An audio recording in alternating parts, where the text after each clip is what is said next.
How to install your steel barricade cart. Start by gathering your tools. An impact or socket wrench is recommended for a quick installation, but an adjustable wrench will work too. SONCO steel barricade cart is built with a durable galvanized steel frame, weighing in at 130 pounds. 2 people may be required to flip it over during the wheel installation. Let's begin with the first step. With the frame laid out, install all 4 wheels onto the bottom frame of the cart.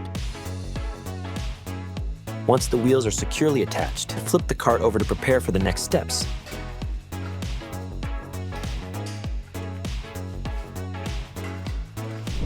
Now, install the middle tubing, connecting it between the 2 side frames for added stability.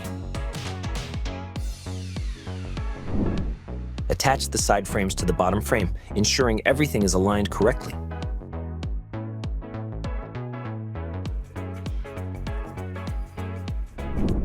Finally, secure the handlebar to the cart.